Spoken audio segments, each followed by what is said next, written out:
नमो अर्हन्ताणं नमो सिद्धाणं नमो आयरीयाणं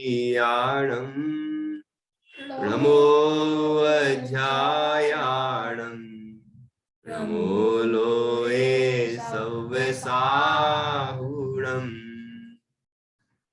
ऐसो पंच नमो यारो सव पाव पणासिनो मंगलाणं च सव्येसिं परमं हो हि मंगलम् चत्तारि मंगलम् अर्हन्ता मंगलम् सिद्धा मंगलम् ताहु मंगलम् केवली पर्णतो धम्मो मंगलम् चत्तारि लोकोत्तमा अर्हन्ता लोकोत्तमा सिद्धा लोकोत्तमा ताहु लोकोत्तमा केवली पर्णतो धम्मो लोकोत्तमो चत्तारि शरणं पवजामि अनन्ते शरणं पवजामि सिद्धे शरणं पवजामि साहु शरणं पवजामि केवली पर्णतं धम्मं शरणं पवजामि केवली पर्णतं धम्मं शरणं पवजामि।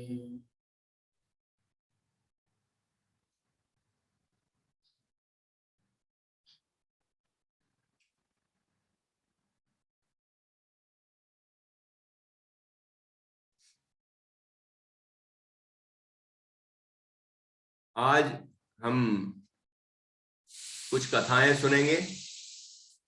पहले गीत कुसुम में जो हमने सम्यक दर्शन के 8 अंग पढ़े थे, उनकी 7 कथाएं हो चुकी हैं और 8वीं कथा प्रभावना अंग में प्रसिद्ध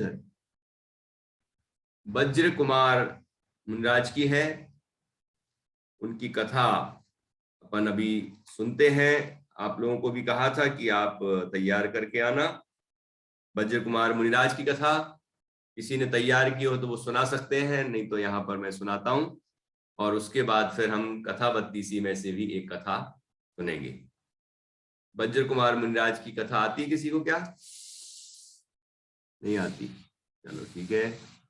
आपको कल होमवर्क दिया था, ढूंढना चाहिए थी, घर में पूछते तो पता चल जाता। वज्र कुमार मुनिराज के पिता राजा थे और उन्हें संसार, शरीर और भोगों से विरक्त होकर दीक्षा अंगीकार कर ली। दीक्षा ली, आत्म साधना की, महान आत्म साधना की। उनकी जो धर्म पत्नी थी गृहस्थ अवस्था की, उनके यहाँ वज्र कुमार नाम के जो राजकुमार थे वो उत्पन्न हुए। मतलब गर्भ में जब ये वज्र कुमार रहे होंगे उस समय ही राजा ने उनको राज्य पद देकर और स्वयं ने दीक्षा ले ली थी, तो वो तो दिगंबर मुनिराज बन गए, है ना। और अब उसके बाद पुत्र की उत्पत्ति हुई, तो वो जो रानी थी वो अपने पति पर बहुत क्रोधित हुई और वो उनको ले जाके पुत्र को उनके मुनिराज के चरणों में रख दिया और कहा कि ये पुत्र का भी पालन तुम ही करो, है। ये तो हमारे गर्भ में डाल गए और खुद ने दीक्षा ले ली। तो इस तरह का उन्होंने कहा। फिर जो वो बालक था उसका नाम रखा गया वज्र कुमार, और उसे विद्याधरों ने और बड़े बड़े राजाओं ने अच्छी तरह से पालन पोषण किया। मुझे अभी पूरे नाम ध्यान नहीं आ रहे हैं, बाकी कथा पुराण में है। तो राजा ने उनका पालन किया। उसके बाद वो जब अपने पिता के दर्शन करने के लिए आए युवावस्था में, तो उन्होंने भी अपने पिताजी से दीक्षा अंगीकार कर ली।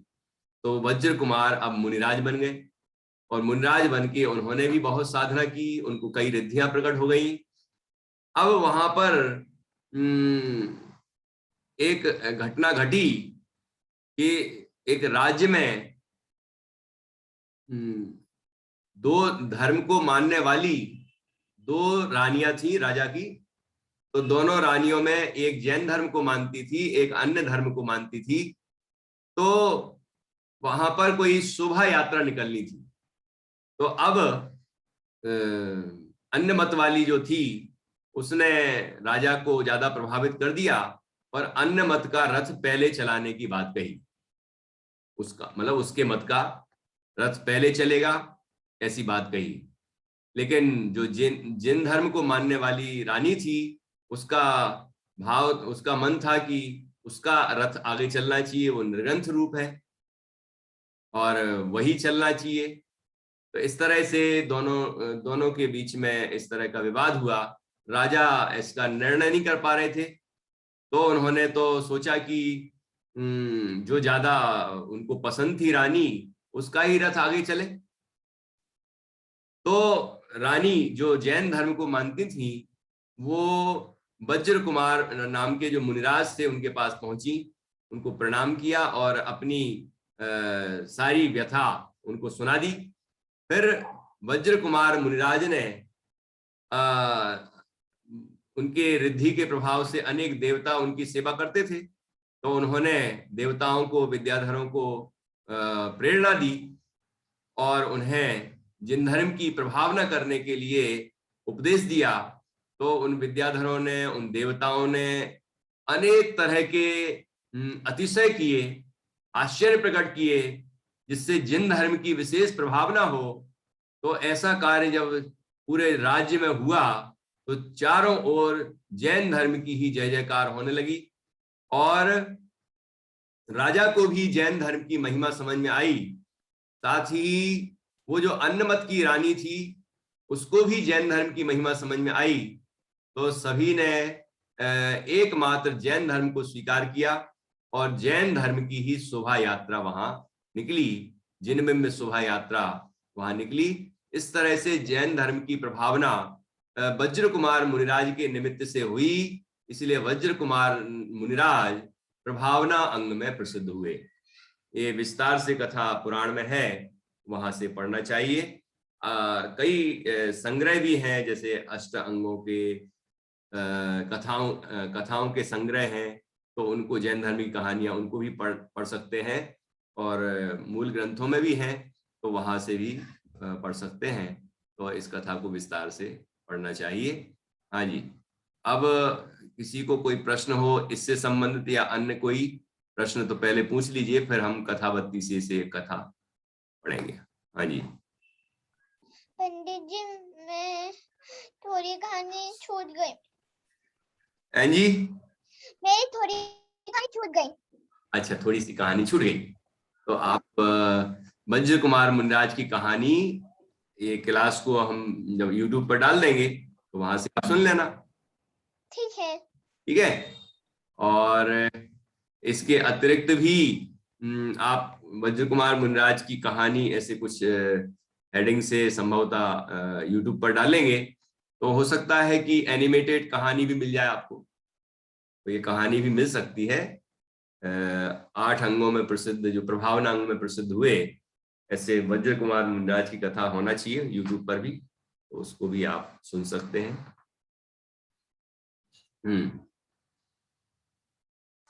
भैया जी, मेरा ये प्रश्न है, जैसे आपने पिछली क्लास, जब मैंने इससे पिछली बार प्रश्न पूछा था, तो आपने बताया था कि आदिनाथ भगवान, आपने हमें ये भी बताया था कि आदिनाथ भगवान में धर्म के बारे में बताया था, और ये भी बोला था कि पिछले भवों में उनको ज्ञान मुनियों ने दिया था, इसलिए उनको उस भव में ज्ञान की जरूरत नहीं पड़ी थी। तो भैया जी, मेरा ये प्रश्न है कि उनको धर्म क्यों बताना पड़ा जब मुनिराजों को पता था? वो भी तो उपदेश देते थे।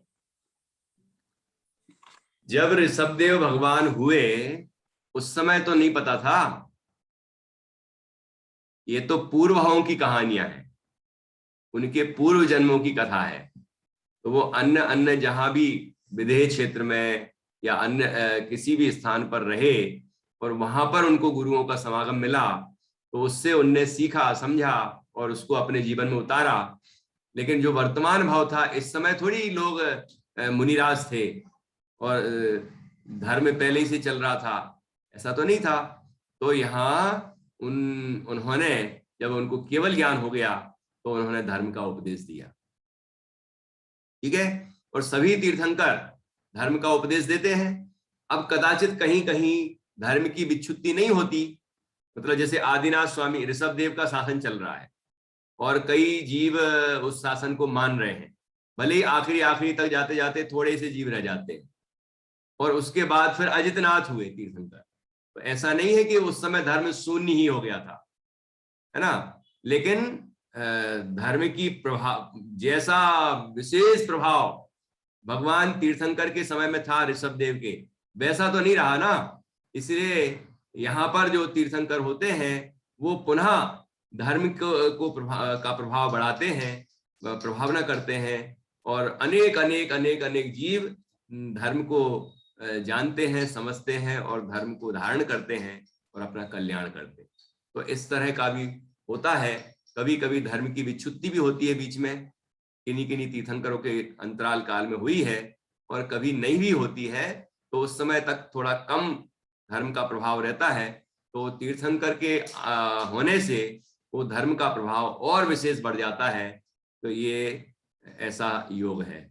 और तीर्थंकर अब जैसे विदेह क्षेत्र आदि हैं तो वहां तो हमेशा ही धर्म चलता रहता है, लेकिन तीर्थंकर का स्वरूप ही ये है कि वो धर्मोपदेश देते हैं। जो तीर्थंकर बनते हैं उनकी धर्म सभा होती है, मतलब समोषण होता है, और वो धर्म का उपदेश भी देते हैं। तो ये तो स्वरूप ही है। तो जिन उस समय उनके होने से विशेष प्रभावना होती है और अनेक जीव उनसे प्रभावित होकर उनका उपदेश सुनकर और मोक्ष मार्ग में लगते हैं। ये लोगों की तरफ से उनकी उपयोगिता हो गई। और बाकी वो जब होते हैं तो उपदेश होता ही है, ये उनका स्वरूप हो गया। इस तरह से हमें समझना चाहिए। हाँ जी, और किसी को कोई प्रश्न है? नहीं है? अच्छा, नित्या को भी है, क्या कोई प्रश्न होने लगा? हाँ बोलो। भैया जी, आपने कहा कि तीर्थंकर का समर्थन लगता है, लेकिन भगवान का भी तो समर्थन लगता है जो तीर्थंकर नहीं होते। जो तीर्थंकर नहीं होते उन भगवान का भी समोषण लगता है, ऐसा तुम कह रही हो? नहीं, नहीं लगता।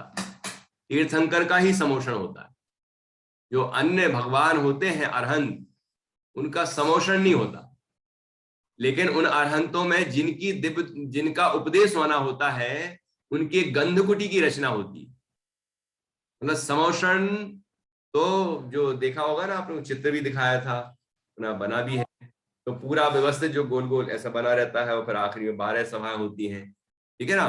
तो फिर वहां श्रावक बैठ के चतुर्वेद संघ होता है और सभी 12 सभाएं होती हैं। तो देवता भी बैठते हैं, मनुष्य त्रिंच भी बैठते हैं, सबके अलग अलग उनके कोटे होते हैं, उसमें वो बैठते हैं। तो उसमें वो धर्म का वो उपदेश सुनते हैं। और सामान्य अरहंत होते हैं, उनका क्या होता है कि वो 12 सभाओं के बीच में जो ऐसे वो गुम्बद सी, मतलब एक पांडुपशिला जैसी होते हैं ना, एक कटनी, दूसरी कटनी छोटी, फिर तीसरी, और उस कमलासन सिंह होता है और उसके ऊपर भगवान जिनेंद्र विराजमान रहते हैं अष्टप्रात्यार से सहित। तो वो इतना जो हिस्सा है इसको बोलते हैं गंधकुटी, ठीक है ना। गंधकुटी होती है वो 12 सभाओं के अतिरिक्त जो बीच में ही जो रचना है ना, वो सब कहलाती है गंधकुटी। तो भगवान तीर्थंकर भगवान की वहां दिव्य ध्वनि होती है, और अन्य जो सामान्य अरहंत होते हैं उनके केवल गंधकुटी की रचना होती है और उनका धर्मोपदेश होता है। तो जीव अपने अपने स्थान पर बैठ के और सुनते हैं, पहाड़ पर बैठे हैं या अन्यत्र कहीं बैठे हैं, तो वो अपनी जमीन पर बैठते हैं, ठीक है ना। तो जैसे समोशन में 12 सभाएं होती हैं, वैसा वहां पर नहीं होता, इतना अंतर है सामान्य अरहंत और तीर्थंकर अरहंत में। तो इस तरह हमें जानना चाहिए। और कुछ विशेष पूछना हो तो बोलिए।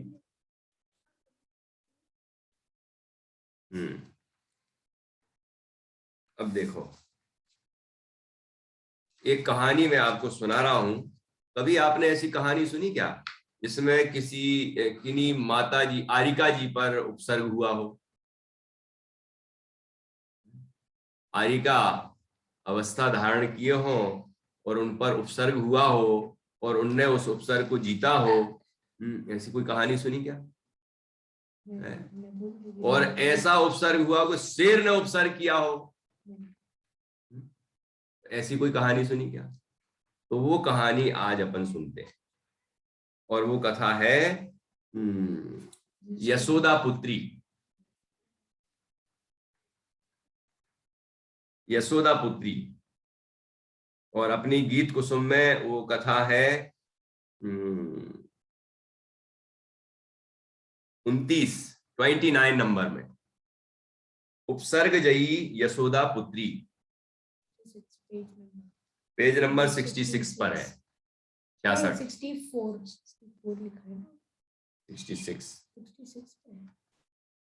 ठीक है। देखो,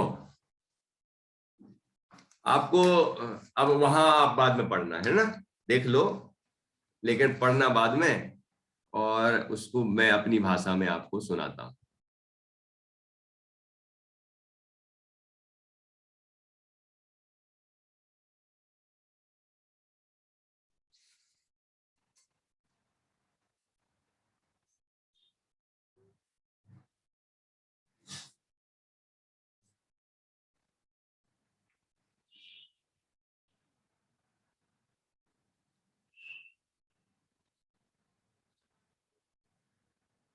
देखो, ये 29 है ना, उपसर्ग जयी यशोदा पुत्री।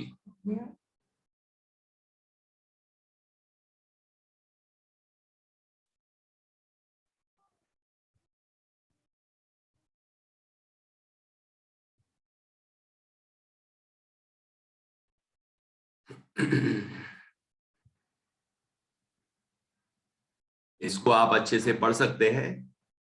ठीक है, ये 2 पेज की कहानी है, बहुत ज्यादा बड़ी नहीं है। इसमें ये चित्र दिख रहे हैं आपको। ठीक है, आचार्य जिनसेन कृत हरिवंश पुराण के आधार से लिखी गई है, मतलब उसमें ये मूल कथा है। ठीक है, चलो अपन इसको कथा को सुनते हैं। संक्षेप में मैं सुनाऊंगा आपको, विस्तार से उसमें पढ़ना आप। देखो, श्री कृष्ण जी का नाम तो आपने सुना ही होगा, 9वें नारायण। और बलभद्र का, बलदेव का भी नाम सुना होगा, उनके बड़े भाई, श्री कृष्ण जी के बड़े भाई, जिनको संसार में लोग बलदाऊ कहते हैं, बलराम कहते हैं, वो बलभद्र हैं। बलदेव उनका नाम है, बलदेव। तो नाम कोई दिक्कत नहीं है, नाम में दूसरे नाम भी हो सकते हैं। तो बलदेव और श्री कृष्ण ये दोनों भाई थे। और श्री कृष्ण का, जब श्री कृष्ण की माँ का नाम था देवकी और पिता का नाम था वसुदेव। तो वसुदेव और देवकी से श्री कृष्ण का जन्म हुआ। ठीक है, और जन्म हुआ कंस के महल में। कंस मथुरा नगरी का राजा था। राजा तो क्या था, राजा बन बैठा था, उसके पिताजी राजा थे, लेकिन उसने अपने पिताजी को ही बंधक बना दिया, जेल में डाल दिया और खुद राजा बन गया। तो लेकिन जो वसुदेव थे, वो उसके गुरु थे। वसुदेव ने उन्हें शिक्षा प्रदान की थी, इसलिए कंस उनका बहुत आदर करता था। और कंस ने ही उनको बहुत आदर पूर्वक अपने महल में बुलाया, और वहीं वसुदेव रहने लगे। और कंस उनकी बहुत भक्ति करता था, सेवा करता था। और उसने ऐसा विचार किया कि इन्होंने हमें इतना सिखाया है, इतना पढ़ाया है, और ये राज्य प्राप्त करने में भी हर चीज में पूरा सहयोग किया है। ऐसे हमारे जो गुरु हैं, क्योंकि ये नहीं सिखाते तो हम राज्य कैसे प्राप्त कर लेते।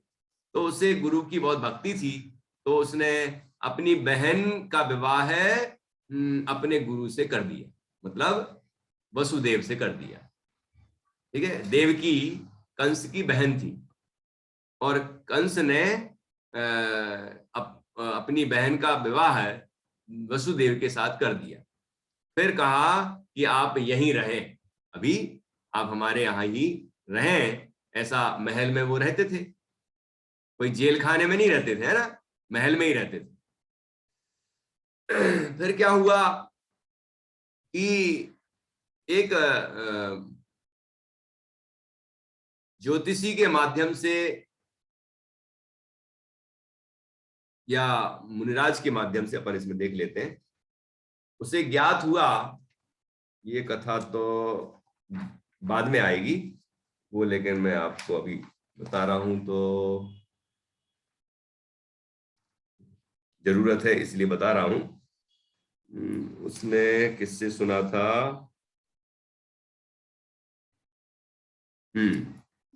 अवध ज्ञानी मुनिराज से, अति मुक्तक। ठीक है, अति मुक्तक नाम के अवध ज्ञानी मुनिराज से, दिगंबर मुनिराज, उनसे उसने ये जाना कि वसुदेव की जो संतान होगी वो तुम्हारी मृत्यु का कारण बनेगी। ठीक है, और वो जरासंध की मृत्यु का भी कारण बनेगी, मतलब उसके कंस के ससुर। तो कंस की जो पत्नी थी जीवद्यसा, उसके जो पिता थे जरासंध, उनकी ही मृत्यु का कारण वो बनेगा। अब कंस को बड़ी चिंता हो गई, उसने सोचा कि क्या करूं, ये देवकी का पुत्र जो होगा वो मेरी मौत का कारण बनेगा, तो क्या करूं। तो अब उसने बड़ी योजना बनाकर और अपने गुरु से ये वचन ले लिया कि देवकी की सारी संतानें मेरे ही घर में होंगी, मेरे ही महल में होंगी। समझ में आ रहा है आरुण? मतलब देवकी के जो भी पुत्र होंगे वो मेरे ही घर यहाँ होना चाहिए। आप ऐसा नहीं कि आप चले जाए कहीं, आप यहीं रहिए। ठीक है, तो वो जिस महल में रह रहे थे उसी महल में ही रहते थे, ऐसा नहीं कि जेल में डाल दिया उनको पता चलने के बाद, उसी को जेल खाना बना दिया। मतलब क्या, जेल क्या होती है?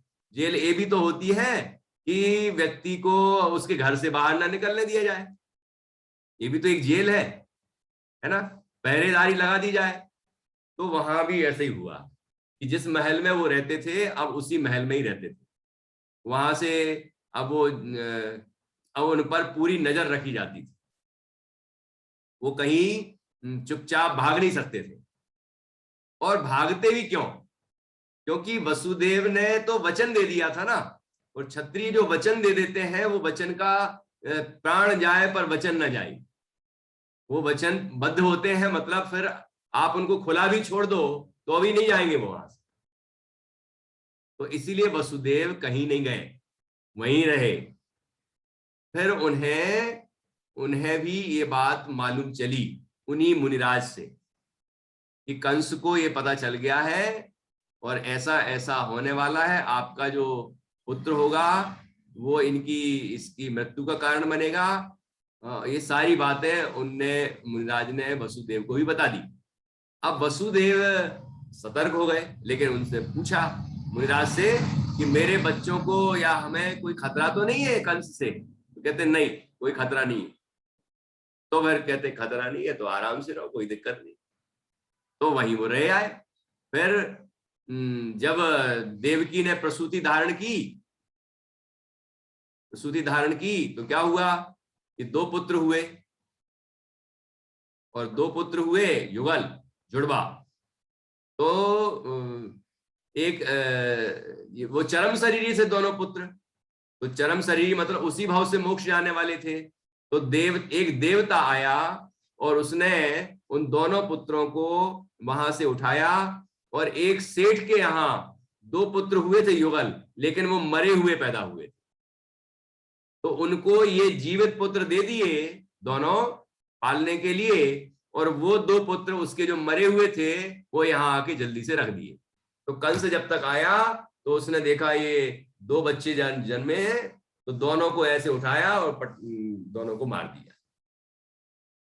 इसी तरह फिर 2 पैदा हुए फिर अगली बार, तो वो वैसी घटना घटी और उन दोनों को भी वहीं पहुंचा दिया गया सेठ जी के यहाँ। फिर अगले 2 पुत्र और हुए, ठीक है, तो वो भी वहीं पहुंचा दिए गए। ऐसे 6 पुत्र हुए युगल रूप में, 2-2 करके।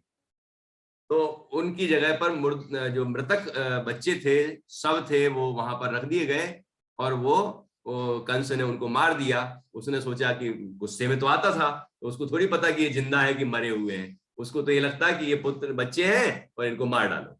मार डालता था और खुश हो जाता था अंदर अंदर, ठीक है। इस तरह चलता रहा। अब 7वीं संतान पैदा होने वाली, 7वां पुत्र। तो कौन हुए 7वें पुत्र? श्री कृष्ण, कृष्ण जी हुए।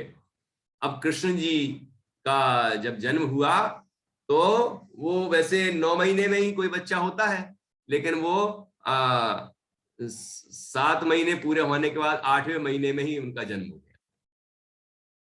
9 महीना पूरा नहीं किए और जन्म हो गया उनका। तो पहले ही जन्म हो गया तो उनको जो वसुदेव थे और उनके पुत्र, दूसरी रानी से एक पुत्र थे बलदेव। तो बलदेव और वसुदेव दोनों ही पुत्र की, श्री कृष्ण की रक्षा करते हुए और उन्हें किसके यहाँ पहुंचा के आए? नंदगोप के यहाँ। और नंदगोप की पत्नी का नाम था यशोदा। क्या नाम था? यशोदा। तो यशोदा के यहाँ वो ले गए। यशोदा और ये नंदगोप इनके वसुदेव के बहुत ही भक्त थे और इनके सेवक थे। इनके वर्षों वर्ष, मतलब जन्म कई पीढ़ियों से उनके जो वंशज थे वो सब इनके प्रति बहुत भक्ति रखते थे, विश्वास पात्र थे। इसलिए वसुदेव ने उनको अपना पुत्र सौंप दिया, कृष्ण को सौंप दिया और कहा कि इसे अपने पुत्र की तरह पालन करना। और उनकी जगह पर उनके यहाँ हुई थी पुत्री, यशोदा की पुत्री हुई थी, ठीक है। यशोदा की जो पुत्री हुई थी वो पुत्री वो लेके आ गए और वहां श्री कृष्ण की जगह पर रख दिया। श्री कृष्ण, ठीक है, मतलब वहां अपने महल में। तो जब कंस को मालूम चला कि इस बार फिर से जन्म हुआ है संतान का, तो वो आया बड़े गुस्से में और उसने देखा अरे ये तो लड़की है, पुत्री उत्पन्न हुई है। उसने सोचा कि हो सकता है ये पुत्री नहीं मारे मुझे, लेकिन पुत्री का जो पति होगा वो मेरे मारने में मुझे मारेगा, क्या पता, इसलिए इसको ही खत्म कर दो। फिर उसको दया आ गई उसके ऊपर, तो उसने क्या किया, नाक दबा दी उसकी। नाक जम के दबाई, इतने जम से दबाई कि उसकी नाक चपटी हो गई। समझ में आया कि नहीं? पूरी चपटी हो गई नाक और वो चला गया वहां से। कि जिसकी चपटी नाक रहेगी तो शादी भी नहीं होगी, और शादी नहीं होगी तो फिर वो उसका पति भी नहीं होगा, पति नहीं होगा तो वो मेरी मृत्यु का कारण भी नहीं बनेगा। ऐसा सोच के नाक दबा दी। वही पुत्री जिसका नाम हमने यहां रखा है यशोदा पुत्री। यशोदा की पुत्री थी ना वो, जो श्री कृष्ण की जगह पर आई थी, जिसके निमित्त से श्री कृष्ण के प्राण रक्षा की गई। वही जब पुत्री बाद में, अब तो इनके संतानें होना बंद हो गई, तो कंस ने अब इन पर ध्यान देना बंद कर दिया। भक्ति करता था, उनको कुछ भी खबर नहीं पड़ती थी कि यह वो कुछ और सोच रहा है, इस तरह का चलता रहता था। फिर आगे कंस की किस तरह मृत्यु हुई वो कथा भी इसमें आखिरी नंबर पर दी है, 32 नंबर की कथा में, तो वो आप पढ़ लेना। अभी तो मुझे इतना ही भूमिका के रूप में बताना था। और अब कथा शुरू होती है यशोदा पुत्री की। यशोदा पुत्री जो थी, मतलब वो पुत्री जिसके निमित्त से श्री कृष्ण जी की रक्षा हुई, जिसकी नाक उसने चपटी कर दी थी, ठीक है ना, वो पुत्री अब युवावस्था को प्राप्त हुई, युवती हो गई, मतलब जवान हो गई। तो जब युवावस्था को प्राप्त हुई तो महान सौंदर्य को लिए हुई थी, बहुत सुंदर थी, उनके बहुत सुंदर थी, लेकिन उनकी नाक चपटी थी। समझ आया? तो एक बार क्या हुआ, इस जो श्री कृष्ण के पुत्र थे, बलदेव के पुत्र थे, ये कथा वहां तक पहुंच गई है ना। तो श्री कृष्ण के और बलदेव के जो पुत्र थे, उनने वो इनको बुआ बोलते थे, क्योंकि श्री कृष्ण की बहन हो गई वो। समझ में आएगी नहीं? यशोदा ने श्री कृष्ण को पाला तो वो बेटे हो गए उनके, और श्री कृष्ण की पुत्री उनकी बहन हो गई। इसी तरह देवकी ने उनको पाला है तो देवकी भी उनकी माँ हो गई, माँ की तरह पाला ना। तो कुल मिला के श्री कृष्ण की वो बहन थी, इस तरह से। तो वो सभी बच्चे उनको बुआ बोलते थे। तो एक बार क्या बोला, चिढ़ाया उन बच्चों ने, क्या चिढ़ाया कि चपटी नाक वाली बुआ, चपटी नाक वाली बुआ, ऐसा बोला। तो यशोदा की जो पुत्री थी उसको ऐसा लगा कि ओह, मेरा पूरा शरीर इतना सुंदर है लेकिन मेरी नाक चपटी है, ये कैसे हुआ? देखो तो संसार का कैसा स्वरूप है, कर्मों का कैसा उदय है कि इतना शरीर पूरा सुंदर और नाक चपटी। फिर उसे संसार से वैराग हो गया कि अब मैं ऐसा कार्य करूंगी जिससे मुझे शरीर ही ना मिले, मैं अशरीरी सिद्ध अवस्था की प्राप्ति करूं, ऐसा कार्य करूंगी। तो वो एक दिन मुनिराज से उपदेश प्राप्त करने के लिए गई। तो मुनिराज ने उसके पूर्व जन्म की कथा भी सुनाई। उसमें ये बताया गया था कि वो नाक क्यों चपटी हुई उसकी। तो ऐसा पूर्व जन्म के बंध का कारण था, पूर्व जन्म में ऐसा बंधन बंधा था जिसके कारण ऐसा हुआ था कि वह राजकुमार था और राजकुमार रथ चला रहा था, और रथ चलाते हुए उसने ये भी ध्यान नहीं दिया कि सामने मुनिराज आ रहे हैं, और मुनिराज के ऊपर से वह रथ निकल गया और उनकी नाक जख्मी हो गई मुनिराज की। फिर उसने जैसे ही देखा, ओह, बहुत पश्चाताप किया, मुनिराज की बहुत भक्ति की, सेवा की, लेकिन मुनिराज की नाक तो जख्मी हो गई थी ना, तो उतने कर्म नहीं काट पाई, उतने कर्म बंधे रह गए, वो नहीं कर्म नष्ट हुए इतनी भक्ति विनय करने के बावजूद भी। तो यह जब यहाँ पर यशोदा के यहाँ पैदा हुई है तो यहाँ पर उसी कर्म के उदय के कारण से इसकी नाक चपटी हुई। समझ में आएगी नहीं? तो पूर्व कर्मों का ऐसा उदय होता है कि जिसके कारण हमारे शरीर की रचना होती है, हमारे संयोग वियोग होते हैं, हमारे कर्मों के वैसे फल मिलते हैं।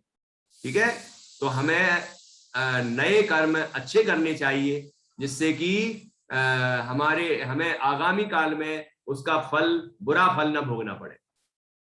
बुरे कर्म करेंगे तो बुरा फल मिलेगा, और नए और जो पुराने कर्म अभी उदय में आ रहे हैं उनको समता पूर्वक सहन करना चाहिए, क्योंकि यदि दुखी होंगे तो नए कर्म पाप रूप बंधेंगे।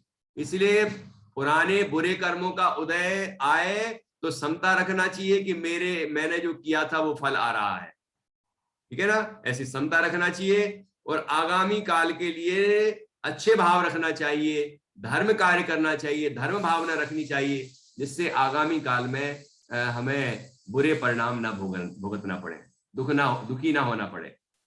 तो अब वो जो चपटी नाक थी वह यशोदा की पुत्री संसार, शरीर और भोगों से विरक्त हो गई और उसने दीक्षा ले ली। आरिका माता जी, आरिका जो थी, उनके पास गई और वहां जाके उन्होंने दीक्षा धारण की, और दीक्षा धारण करके आपको पता होगा कि गुजरात में एक पावागढ़ नाम का पहाड़ है, पर्वत है, पावागढ़ नाम है उसका, बड़ौदा के पास है। वो विंध्याचल की श्रृंखलाओं में से ही एक है। ठीक है, वन श्रृंखला में, पर्वत श्रृंखला में से एक है। उस पर जाके यह यशोदा की पुत्री आरिका जी वहां जाके आत्म साधना का अपूर्व पुरुषार्थ कर रही थी। तभी क्या हुआ, क्या घटना घटी कि वहां जब वो साधना कर रही थी, वहां से एक भील निकला, भील अपनी सेना के साथ। भील जैसा चित्र में बना होगा, देख लो आप, भील अपनी सेना के साथ निकला। तो उसने जब देखा दूर से कि अरे ये तो कोई देवी बैठी है, वन देवी मालूम पड़ती है, उसे ये नहीं मालूम चला कि आरिका जी है, उसे तो लगा कोई देवी है, और उसने वहीं से प्रणाम किया और उसने ऐसी प्रतिज्ञा की कि इस गांव को हम लूटने जा रहे हैं। सुनना ध्यान से, जिस गांव को वो लूटने जा रहा है, यदि वो वहां सफलता मिल गई तो इस देवी को जो ये चाहेगी वैसा मैं इसके लिए समर्पित करूंगा। समझ आएगी नहीं? ऐसी प्रतिज्ञा की। अब वो भील गया अपनी सेना के साथ, गांव को लूट लाया, उस कार्य में वो सफल हो गया। जब तक वो वहां गांव में लूटमार कर रहा था, तब तक यहां क्या घटना घटी? यहां ये घटना घटी कि आरिका जी महान साधना कर रही थी, लेकिन वहीं एक भयानक शेर आया और शेर ने आके इन पर उपसर किया, इनका शरीर खाने लगा। तो अभी आरिका जी डिगी नहीं, हिली भी नहीं, विचलित नहीं हुई, वो तो अपनी साधना में मग्न रही और वह इस तरह उनका शरीर खाता खाता उसने पूरा ही शरीर खा लिया और आरिका जी तो स्वर्ग में चली गई, क्योंकि पवित्र परिणामों से शुद्ध भावों के साथ देह छोड़ी, समता पूर्वक देह छोड़ी, इसलिए स्वर्ग की प्राप्ति हुई। और यहां पर लेकिन शरीर तो रहा ही नहीं, पूरा शरीर शेर ने खा लिया। चारों ओर दिख रहा था तो खून ही खून दिख रहा था। एक चित्र आपको दिखेगा, उसमें खून ही खून दिख रहा है। एक चित्र में उस पर्वत, उस पत्थर की शिला पर भी खून पड़ा है, नीचे भी खून पड़ा है। बस वहां पर 3 उंगलियां शेष रह गई, मतलब पूरा शरीर तो खाया लेकिन 3 उंगलियां नहीं खाई। समझ में आया? 3 उंगलियां ये बच गई, ऐसी जुड़ी हुई, ये नहीं खाई गई। तो अब 3 उंगलियां बची। अब वहां पर वो भील की सेना आई वापस। जैसे ही वापस आई तो वो शेर डर के कि कोई आ गया, और उसने वैसे भी खा लिया था, तो वहां से वो उछलता कूदता वो पर्वत के अंदर, वन जो जंगल है उसमें गायब हो गया, मतलब घुस गया। अब भील ने तो यही देखा कि अरे अभी तो ये देवी बैठी थी यहां पर, और अभी ये शेर बन के और वहां जंगल में चली गई। कौन चली गई? उसने देवी को देखा, अभी शेर को देखा। उसने ऐसा दिमाग लगाया, अपनी मिथ्या बुद्धि लगाई। क्या लगाई? कि देवी शेर का रूप धारण करके जंगल में समा गई, चली गई। तो वो जो देवी है वो शेर का अवतार धारण करने वाली, शेरा वाली है वो। समझ आया कि नहीं आया? इस तरह उसने कल्पना की। अब वहां पर देखा कि 3 उंगलियां पड़ी थी ऐसी, तो उससे उसने त्रिशूल की रचना कर ली। फिर ऐसा एक रूप तैयार किया, एक शेर बनाया और शेर पर उस देवी की आकृति बनाई और देवी को बिठाया त्रिशूल के साथ, और वहां खून ही खून पड़ा था। इसलिए उसने ये सोचा कि ये देवी खून की प्यासी है, मतलब वो खून पीती है, इसीलिए तो खून ही खून डला है वहां पर। तो उसने कई भैंसाओं की बलि चढ़ाई। भैंसे होते ना, भैंस और भैंसा, तो उसकी बलि चढ़ाई तो खून की धारा बहने लगी। ठीक है? तो ऐसा रूप तैयार करके शेर, और उस पर वो देवी, और देवी के हाथ में त्रिशूल, और कई मुंडमालाएं, कई कुछ इस तरह की, खून बह रहा वहां से है, इस तरह की रचना उसने कर दी। और वो धीरे धीरे इतनी प्रचलित हुई कि आज लोग उसका रूप ही अनेक अनेक तरह से मानते हैं। शेरावाली कहलाती हैं, दुर्गा का रूप कहते हैं, या और काली का रूप कहते हैं, अनेक अनेक तरह से रूप बनाते हैं, और ऐसा हिंसक रूप बना के पूजते हैं। तो वो परंपरा वहां से चली। वो देवी तो स्वर्ग में चली गई, लेकिन इस भील ने ऐसी परंपरा चलाई, और वो परंपरा आज भी चल रही है, और कई जीवों की हिंसा आज भी हो रही है, बलि चढ़ाई जा रही है, और कई तरह से लोग विषय भोगों में ही मग्न रहते हैं, उनको देवी मान के पूजते हैं, जो कल्पित है, जो असली तो है नहीं। काल्पनिक पूरी कल्पना उसने की और उस कल्पना को उसने साकार रूप दे दिया और वही प्रचलित इतनी हो गई कि लोग उसको मानने पूजने लग गए। और उसकी मनोकामना पूरी हुई थी ना, तो लोग ऐसा समझने लगे कि देवी से कुछ मांगो तो वो मनोकामना पूरी हो जाती, क्योंकि वो मांग के गया था कि मैं जो गांव को लूटने जा रहा हूं, तो मैं यदि लूटने में सफल हो गया तो मैं समझूंगा कि ये देवी की कृपा से हुआ। तो लोगों को तो धन संपदा ही चाहिए, तो उन्हें लगता है कि इनकी इस देवी की पूजा करने से हमें धन संपदा वगैरह सब मिल जाएगा, ऐसा सोच के वो देवी की पूजा करते रहते। लेकिन ये विचार ही नहीं करते कि ये कथा कैसे बन गई, ये रूप आकृति कैसे बन गई। ठीक है, कोई देवी असली जो देवी देवता वाले देवी होती है ना, वो कोई भी देवी खून नहीं पीती, कोई देवता खून नहीं पीता, न शराब पीते हैं, न मांस खाते हैं, उनके कंठ से अमृत झरता है, वो मुंह से तो कुछ खाते ही नहीं है, कबलाहार ही नहीं होता। ऐसा अपन जो खाते हैं ना, शाकाहार और मांसाहार का तो छोड़ो, कुछ खाते ही नहीं है वो, उनके तो कंठ से अमृत झरता है और भूख तृप्त हो जाती है, भूख प्यास मिट जाती है। इसलिए देवी देवताओं के संबंध में काल्पनिक कोई भी कथा कहना, कोई भी तरह से उनका विकृत रूप बनाना, ये देवों का अवर्णवाद है और इससे दर्शन मोहिनी कर्म का बंध होता है, मिथ्यात्व रूपी महापाप का बंध होता है। इसलिए ऐसा नहीं करना चाहिए। और ऐसी जब कोई देवी विराजमान होती हैं तो आपको और हमें उनकी शोभा देखने नहीं जाना चाहिए, अनुमोदना नहीं करना चाहिए कि क्या सुंदर झांकी लगी है, चलो अपन देखने चलते हैं, या उस तरह के कोई व्रत नहीं करना चाहिए और ऐसी मान्यताएं और कामनाएं नहीं करना चाहिए। ख्याल में आया कि नहीं आया कि नव दुर्गा मनाने लग जाओ या और कोई चीजें मनाने लग जाओ, ऐसा मत करना, ऐसा नहीं करना चाहिए, क्योंकि वो उसके पीछे बड़ी हिंसक कथा है। तो उस कथा को हमने जिनसेन आचार्य हरिवंश पुराण के माध्यम से हमने समझा है। तो ऐसी हिंसक परंपरा हमारे द्वारा कभी ना चले और हम ऐसी हिंसक परंपरा की अनुमोदना कभी ना करें। और हम आरिका की तरह स्त्री पर्याय में जो है, आप लोग बच्चे हैं तो स्त्री पर्याय में जो है वो आरिका की तरह है, स्वयं आरिका बनके अपनी आत्म साधना में ऐसे मग्न हो कि शेर का भी उपसर्ग हो जाए तो भी विचलित ना हो और अपनी साधना को पूर्ण करें। और जो पुरुष पर्याय में है वो दिगंबर मुनिराज बनके आत्म साधना करें। और वो जैसे सुकोसल मुनिराज के ऊपर शेरनी ने उपसर्ग किया था, व्याघ्री ने, तो वो भी विचलित नहीं हुए थे और मोक्ष की प्राप्ति की थी उन्होंने। ऐसे हम सबको भी कोई भी उपसर्ग आए अपनी साधना को दृढ़ता पूर्वक पालना चाहिए और अपनी साधना, आत्म साधना ऐसी करना चाहिए जिससे हमें मोक्ष की प्राप्ति हो, अनंत सुख की प्राप्ति हो। ऐसा यहाँ पर एक कथानक आपको सुनाया, उपसर्ग जयी यशोदा पुत्री। अब आप इसको कथा 32 में से विस्तार से पढ़ना और आपको निश्चित रूप से इसका विशेष आनंद आएगा।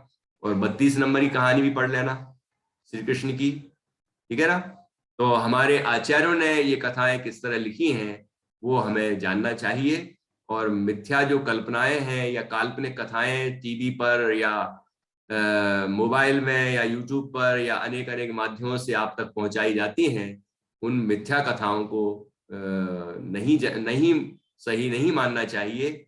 जो मुनिराजों ने कही हैं, वीतरागी संतों ने कही हैं, उन कथाओं का ही हमें अनुसरण करना चाहिए और उससे सच्ची प्रेरणा लेना चाहिए। इस तरह आज की कक्षा पूर्ण करते हैं। कल जैन राइम्स की कक्षा होगी, बाल कक्षा में जैन राइम्स चलेगी और 6 डाला तो जो चलती है वो चलेगी, ठीक है ना। तो आप सभी उपस्थित होंगे। बोलिए महावीर भगवान की जय। उपसर्ग जयी यशोदा पुत्री आरिका जी की जय हो। उनकी भी हम इच्छामी कह के उनकी वंदना करते हैं। इस तरह इच्छामी के अर्थ में ही वंदामी शब्द का प्रयोग भी वर्तमान में परंपरा से आया हुआ है। तो वंदामी कहते हैं तो भी वो इच्छामी के ही अर्थ में समझना चाहिए, ठीक है। इस तरह हम आज की कक्षा पूर्ण करते हैं। जय जिनेंद्र।